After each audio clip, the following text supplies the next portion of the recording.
vamos a ir al libro de Nehemías, el capítulo 1,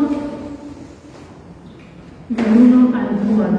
Y vamos a leer ahí y luego les voy a hacer una pequeña introducción y luego ya os voy explicando lo que quiero decir. Están todos en Nehemías, ¿no? Nehemías 1, del 1 al 4 dice así: palabras de Nehemías, hijo de Acalías. Aconteció en el mes de Quisleu, en el año 20, estando yo en Susa, capital del reino, que vino a Hanani, uno de mis hermanos, con algunos varones de Judá, y les pregunté por los judíos que habían escapado, que habían quedado de la cautividad, y por Jerusalén. Y me dijeron: el remanente, los que quedaron de la cautividad, ahí en la provincia, están en gran mal y afrenta, y el muro de Jerusalén derribado y sus puertas quemadas a fuego. Cuando oí estas palabras me senté y lloré, e hice duelo por algunos días, y ayuné y lloré delante del Dios de los cielos. Y bueno, como saben, yo le he titulado, porque habla de la oración, entonces yo le puse, los que pasaron por el grupo de hermanos, si puedes poner el título ahí, pero yo le puse oración, acceso directo a Dios. ¿Por qué? Porque al final la oración es lo que nos mantiene conectados con Dios, esa conexión vital. Y a pesar de que ahora vamos a hablar de Nehemías, que era un personaje del Antiguo Testamento, pero saben que en el Antiguo Testamento no es como ahora que podemos tener acceso totalmente a la presencia de Dios, pero él era una persona que se mantuvo firme y sobre todo puso primero en oración a Dios, y eso es lo que yo les voy a venir a contar esta tarde. Entonces, Nehemías es el último de los libros históricos del Antiguo Testamento y registra la historia del tercer regreso a Jerusalén de los cautivos que estaban en Babilonia. Con él regresaron ese tercer grupo allí a Jerusalén para reconstruir los muros. Y aparte, no solamente hubo una reconstrucción de los muros, sino que se renovó la fe del pueblo. Como dice el libro, él mismo es el autor. Dicen también que Esdras fue quien lo editó, porque antiguamente, aunque aquí vemos los libros separados, Esdras y Nehemías, antiguamente estaban juntos. Entonces él probablemente Esdras fue quien se lo editó.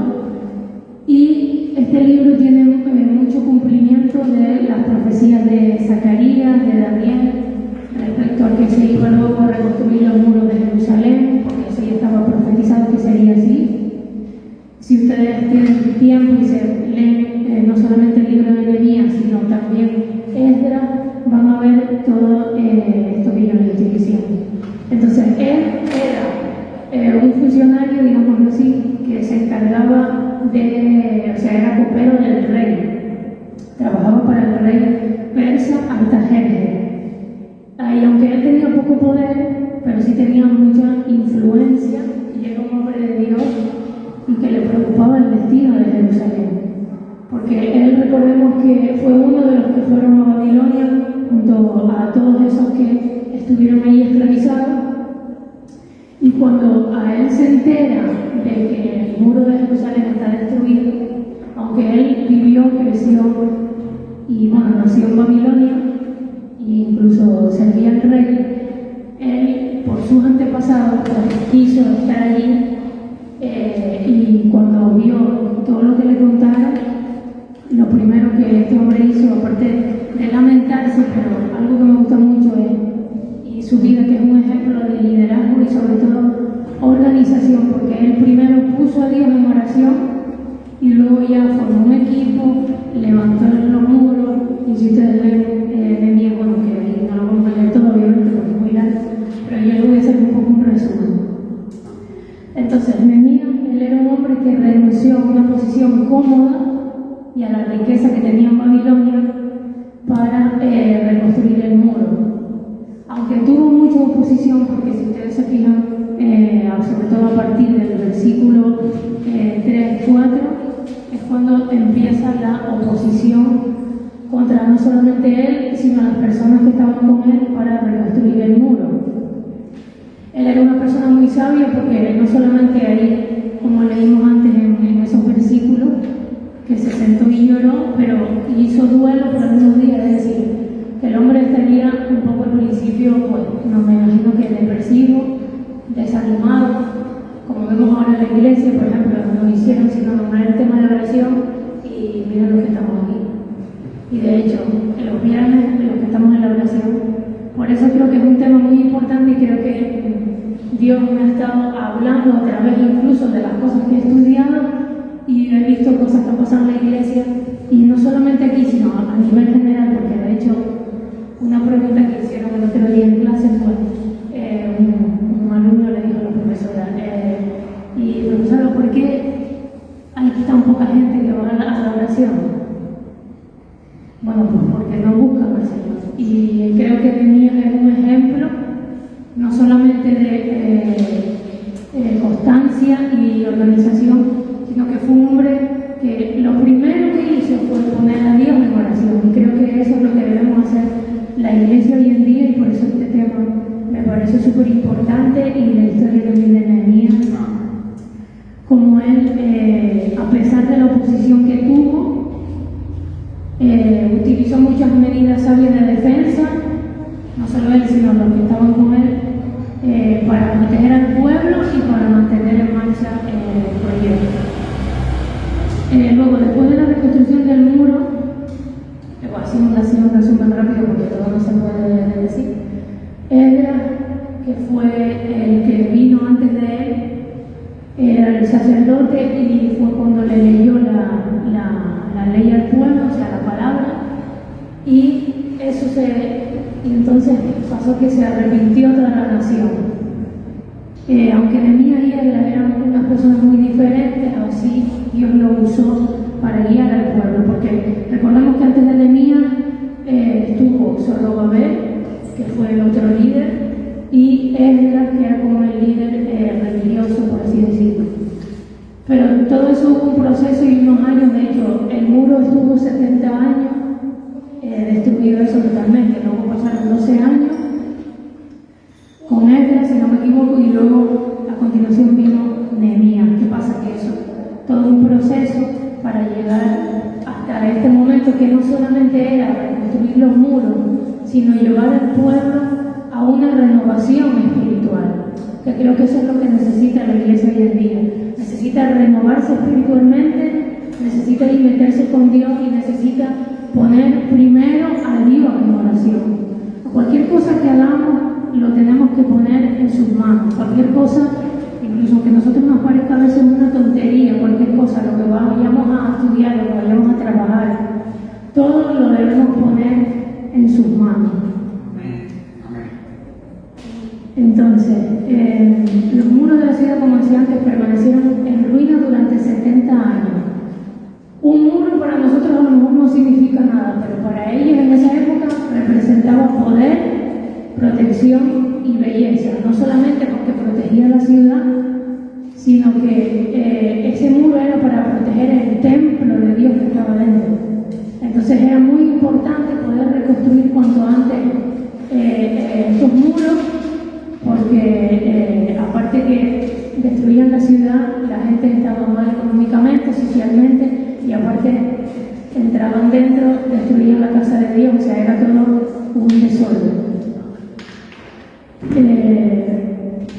Como digo, había que proteger al templo de cualquier ataque y asegurar la adoración, porque la adoración para esa época era muy importante. Date cuenta que el templo que construyó Salomón, entonces todo eso lo destruyeron, entonces tuvieron que clarificar el número y todo eso.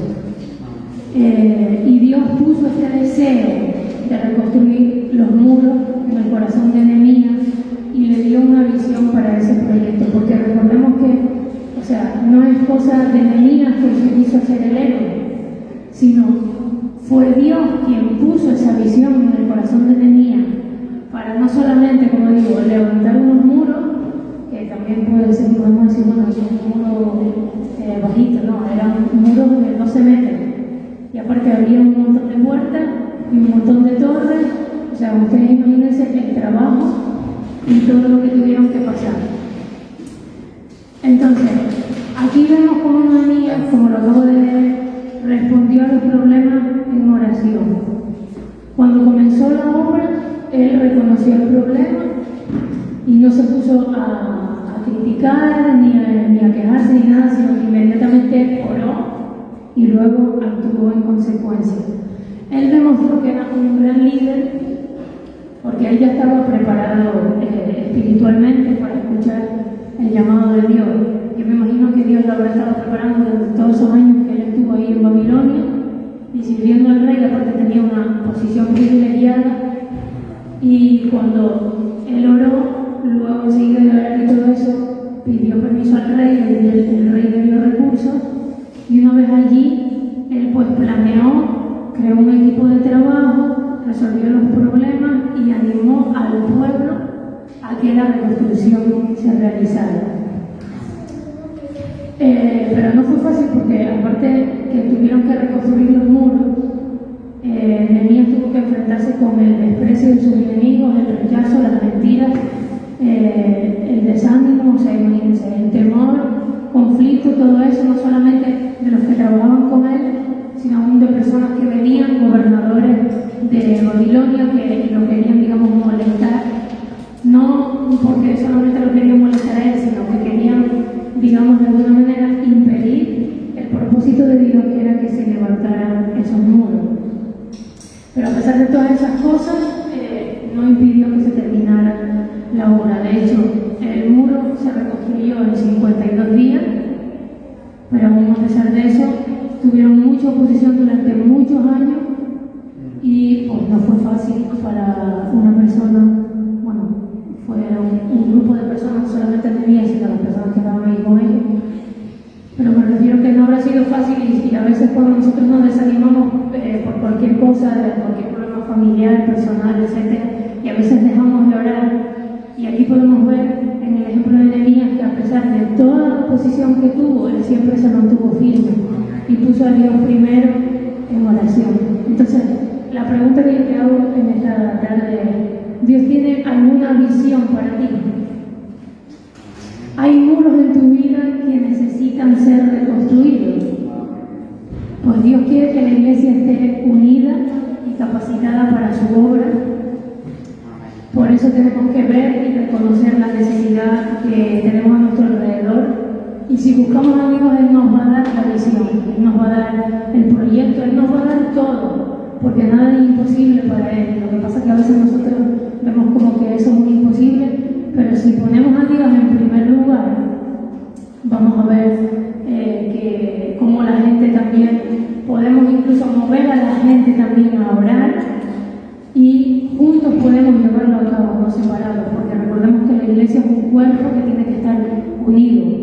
Por eso yo te animo en esta tarde, si has dejado de orar o te has desanimado por algún problema familiar, personal, económico, lo que sea, ponte a orar, porque tienes que sacar fuerza de donde no hay. No se puede estar poniendo excusas, aunque eres en tu casa, y bueno, eso está bien, pero también está bien venir los viernes aquí, todos juntos, clamar, no solamente orar por tus necesidades, porque cada uno tiene sus necesidades propias, y creo que para eso ya oramos en lo íntimo, en lo personal con Dios, por lo menos desde mi punto de vista, pero hace falta que nos unamos todos como iglesia para orar, para más que orar, porque a veces la gente cree que orar es como un monólogo, y en verdad la oración es un diálogo, o sea, es un diálogo entre tú y Dios, donde tú le hablas a Él y luego también te tomas un tiempo para escucharlo. No solamente leer la palabra, también, aunque parezca una tontería, tú tienes que estar un tiempo ahí, a solas, en silencio, porque si no, ¿cómo vas a renovar tu visión? ¿Cómo puedes seguir? Que el Señor te siga dando ánimo, que te siga dando fortaleza. Entonces, vamos ahora al primer punto, que bueno, que ya está ahí, pero el primer paso en todo lo que hagamos es la oración. Y lo vemos en el capítulo 1, Nehemías 1, del 5 al 11, que quiero hacer un poco un resumen, pero básicamente es la oración que hace él a Dios. Vemos que desde el principio hasta el final, él oró a Dios pidiendo ayuda. Nunca dudó en pedir que Dios lo recordara, y de hecho él cierra este mismo libro en el capítulo 13, versículo 31, diciendo estas palabras: acuérdate de mí, Dios mío, para bien. Y esto quiere decir, significa mírame favorablemente por todo lo que he hecho. Entonces ahí vemos que él, en el versículo 5 empieza a hacer su oración, y aparte que lo primero que hace es arrepentimiento, pide perdón por él, por el pueblo, y luego le dice que se acuerde de las promesas que le dio a Moisés, es decir, le está reclamando a Dios las promesas que él mismo dijo, no porque él sea súper espiritual, sino porque Dios cumple lo que promete. Él no es como nosotros, que él no es como nosotros fallamos, él cumple sus promesas, y él le recordó esa promesa, la promesa que le dio a Moisés, que dice en el versículo 8: si vosotros pecareis, yo os dispersaré por los pueblos.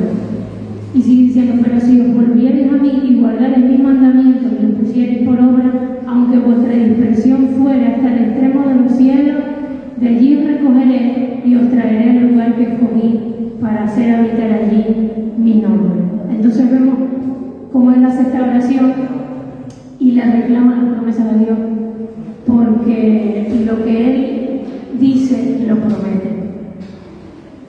El segundo punto es que si nos ponemos bajo la dirección de Dios, podemos lograr cosas imposibles. Lo vemos ahí en Nehemías 2, sobre todo del 9 al 19.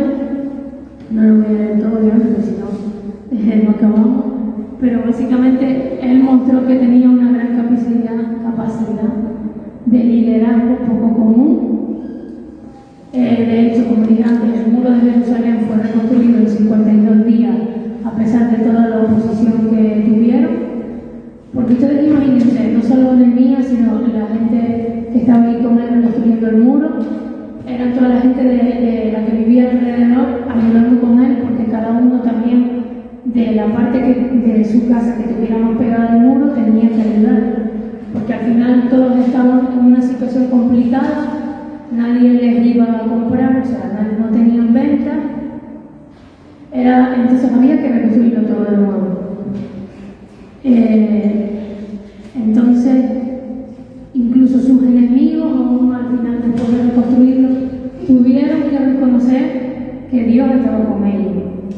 Aparte, como dije antes, no solamente era reconstruir unos muros, sino que Dios, a través de Nehemías, trajo un despertar espiritual al pueblo. Y creo que eso es lo que necesita, como dije antes, la iglesia de hoy. Necesita ese despertar que está a un paso, y a veces la gente de la iglesia no se da cuenta.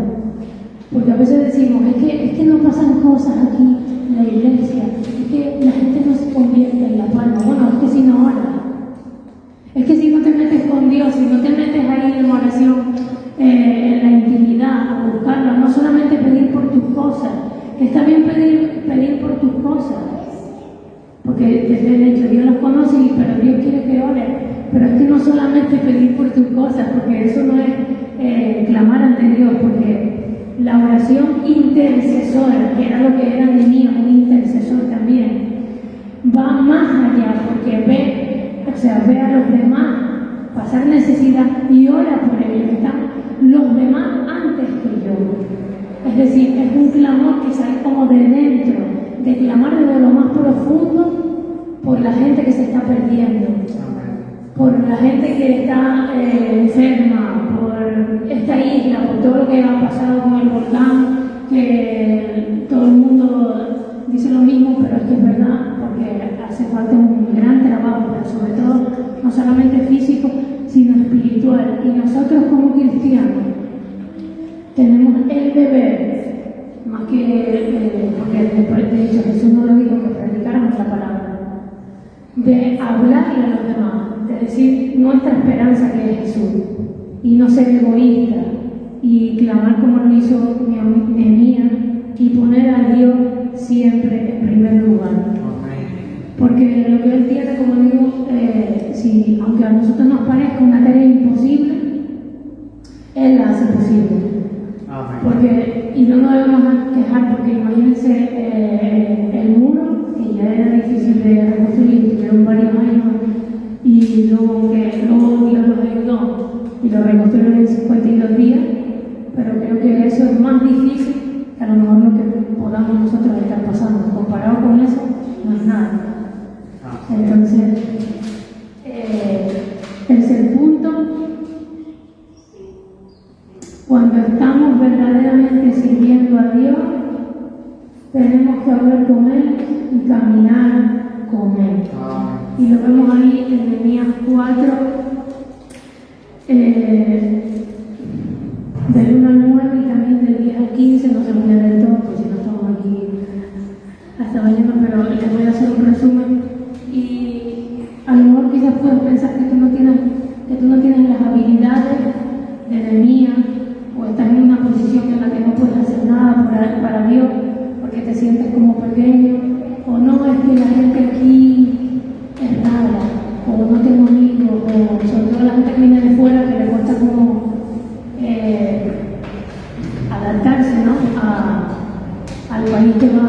Pero al final todo lo tenemos que poner en las manos de Dios. Aún antes de llegar a un sitio, todo ponerlo en oración y Él nos va a ayudar.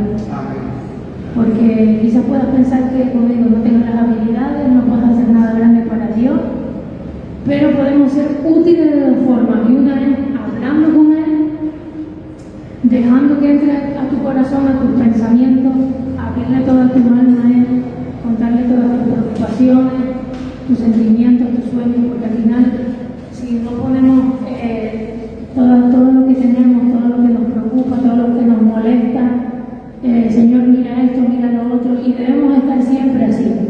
No es solamente cuando yo voy a orar a mi casa o voy a orar a la iglesia. De hecho, la palabra dice, por eso dice, orar sin cesar. No que estemos todo el rato orando, pero sí estar constantemente pensando, hablando con Dios, caminando con Dios. Caminando con Él, obedeciéndole, poniéndole en práctica lo que aprendemos cuando leemos la palabra, es decir, haciendo su voluntad. Y ya para cerrar, Dios tiene una misión imposible y la quiere hacer por medio de ti. Y la oración hoy en día creo que sigue siendo la fuerza poderosa de Dios para resolver nuestros problemas. Porque la oración y la acción van tomadas